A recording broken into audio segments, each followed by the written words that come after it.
Good evening. Welcome to California Today. I'm Liang Zhang. Here's a preview of some of today's stories. The number of fentanyl deaths in San Francisco is nearly double that of COVID. We'll hear from a recovery expert on why it's happening and what can be done. Speaking of ingesting dangerous drugs, a veterinary technician has noted a rise in the number of dogs ingesting meth. We'll hear how to protect your pups and what to watch out for. And the Los Angeles man fought back after witnessing an unprovoked attack from a homeless man. We'll hear what called him to action. New data released on Monday by the San Francisco office of the chief medical examiner is showing an alarming rise in fentanyl overdoses. NTD's Daniel Hall hears from an interventionist on what's leading to this epidemic. Last Monday, data released by San Francisco state officials show an alarming increase in fentanyl-involved overdoses and deaths. In September, 3 out of every 4 drug-related deaths involved fentanyl. Fentanyl is classified as a synthetic opioid, and I think fentanyl really skyrocketed in the last couple of years because the OxyContin that was heavily prescribed across our country pretty much got shut down. Scott Silverman, an interventionist and CEO of Confidential Recovery, told NTD why fentanyl has suddenly become so pervasive. Fentanyl is something that's actually easy to make, easy to import. And the manufacturers that are putting it together see America as a very big target and a big consumer. So it's coming in from a variety of different places, being made in a variety of different places, and also can be purchased and on the dark web and manufactured in your garage.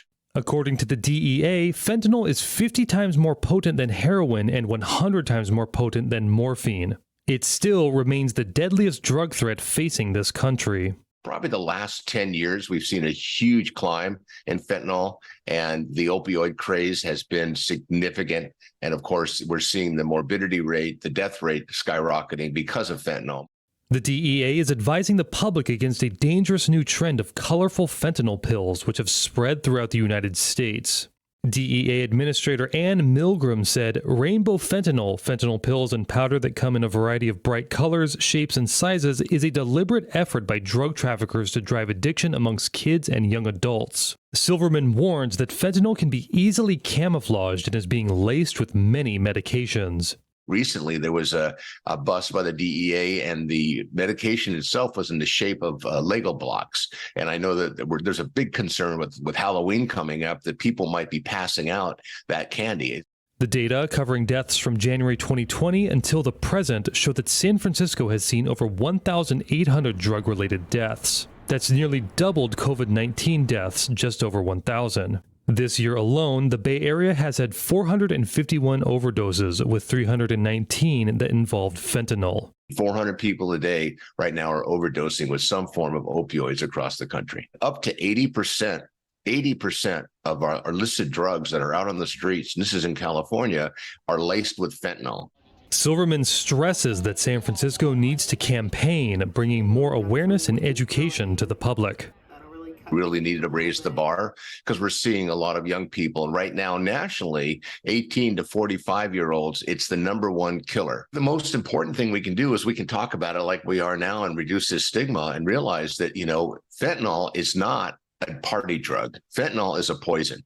Silverman says his treatment center, Confidential Recovery, works with all kinds of individuals in the private sector. This month, he's launching a new nonprofit called the Veterans Navigation Center, which will focus on veteran aid and recovery. There's help and hope out there, and there are people that want to help address this issue. To create systemic change, we have to talk about it. We have to sit at the table with our children, and we have to listen, and we have to understand that this is a poison, and there is options out there. According to the CDC, drug poisonings are still the leading killer for Americans between the ages of 18 and 45. In 2021 alone, almost 110,000 Americans died from drug overdoses.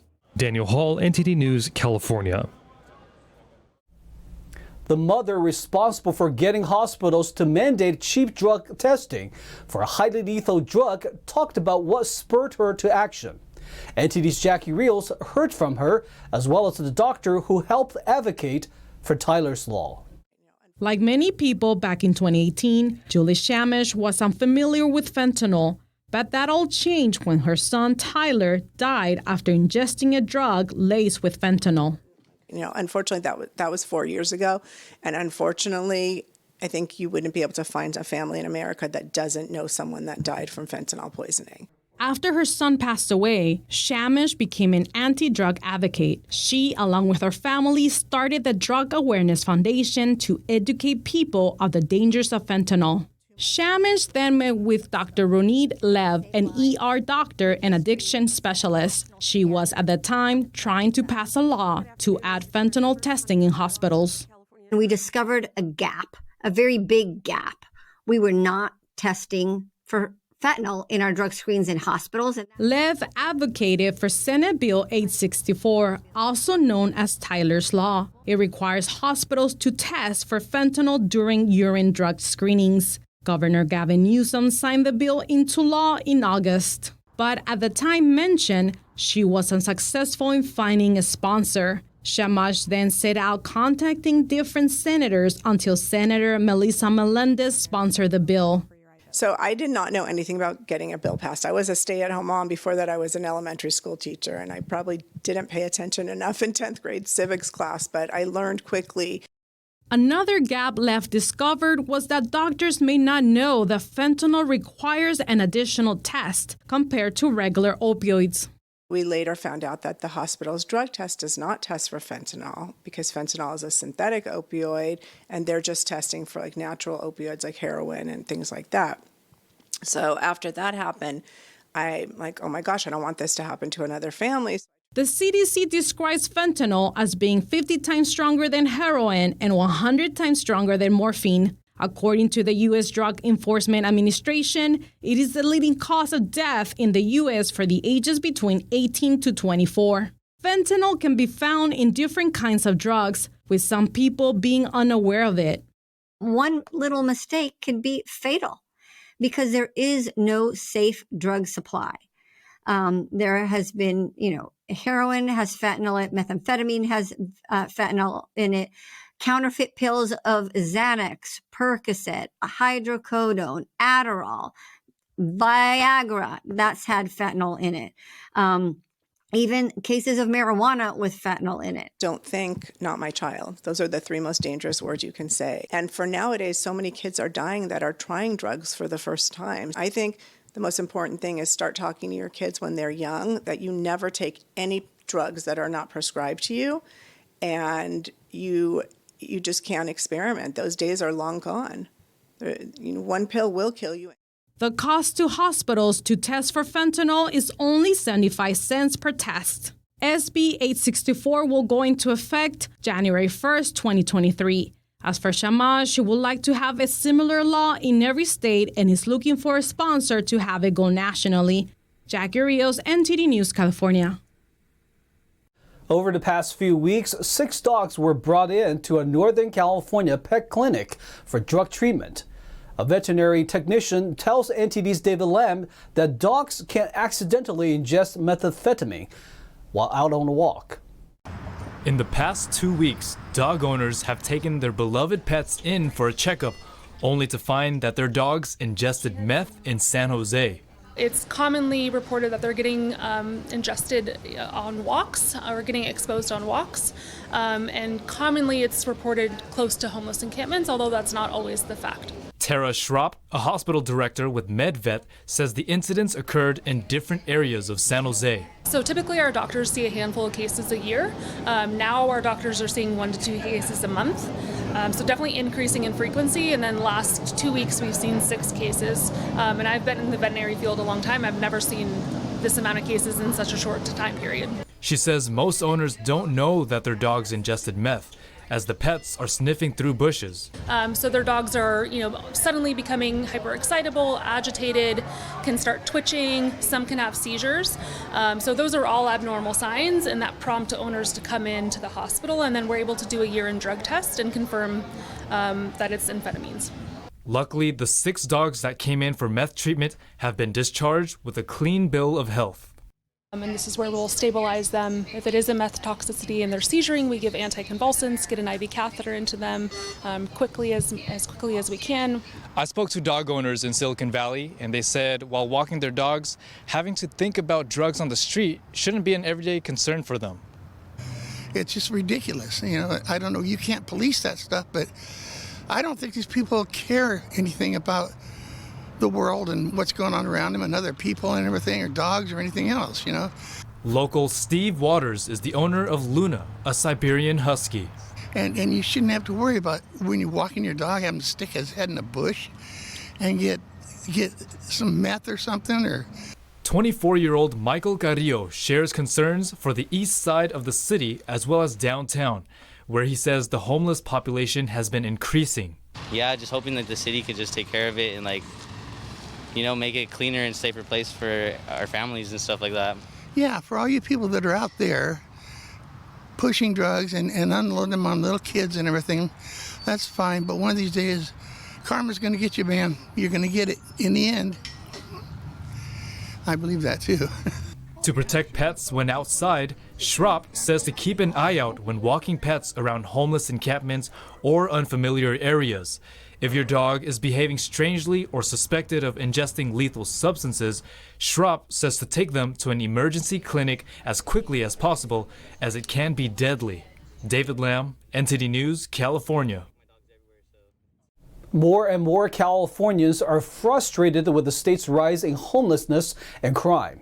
One Los Angeles business owner decided to take matters into his own hands.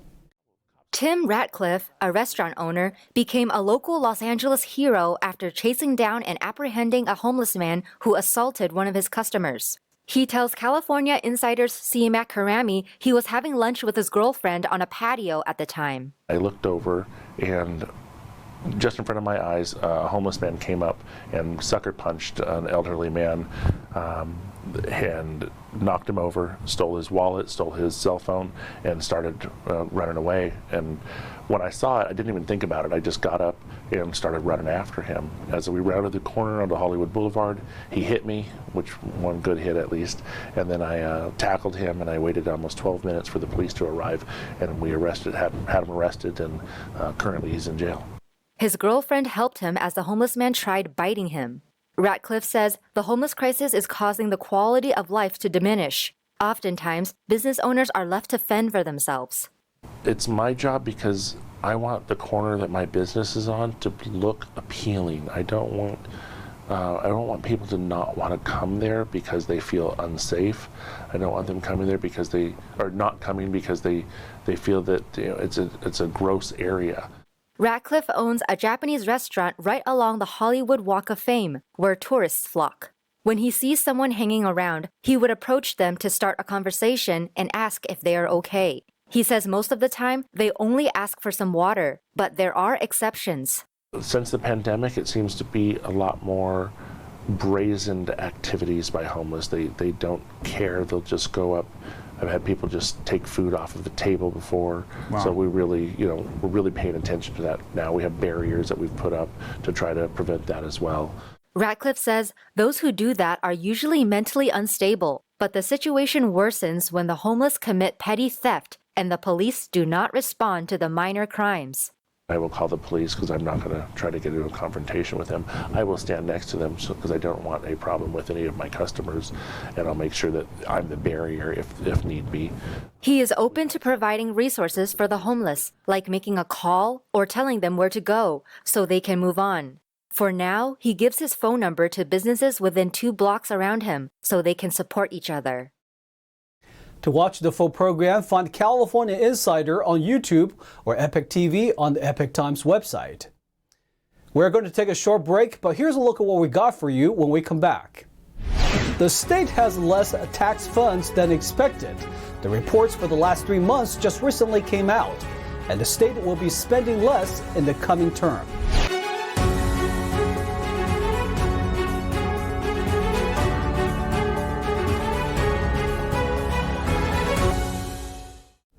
State revenue is lower than expected for the first part of the year. Officials say that's due to lower proceeds from personal income tax. Budget advisor believes that reserves and past caution on ongoing spending will help with the stability in the months ahead. According to the Department of Finance, state revenue is nearly $7 billion below forecasts for July through September. General fund cash receipts for the first 3 months of the new fiscal year is $4.8 billion less than expected.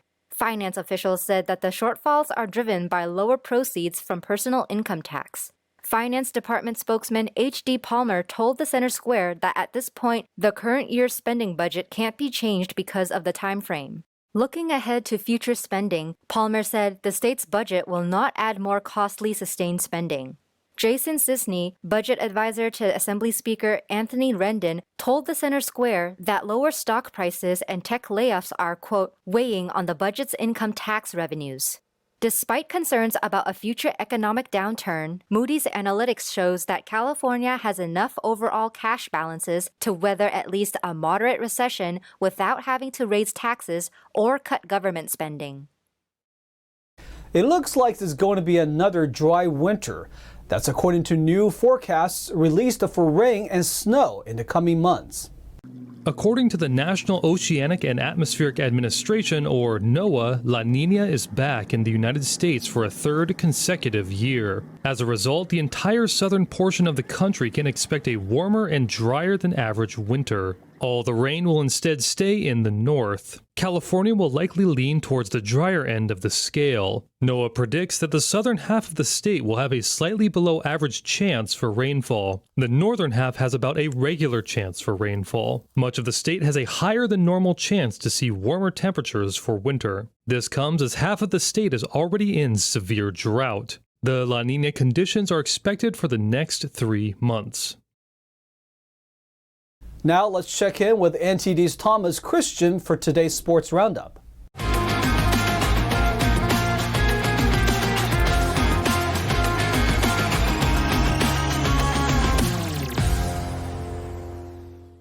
I'm Thomas Christian, giving you the California Today Sports Roundup.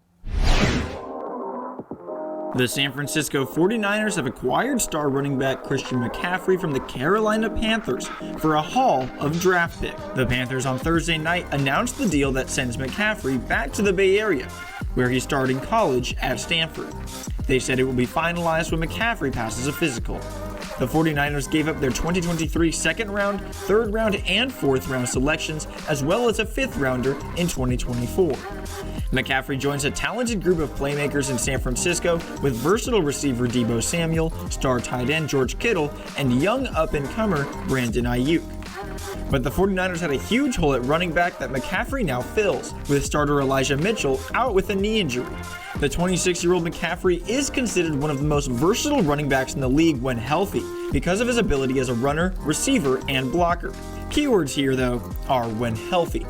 He missed 23 games over the previous 2 seasons due to injuries, but has played in all 6 games this season and is 4th in the NFL in yards from scrimmage, despite playing for the league's 32nd ranked offense.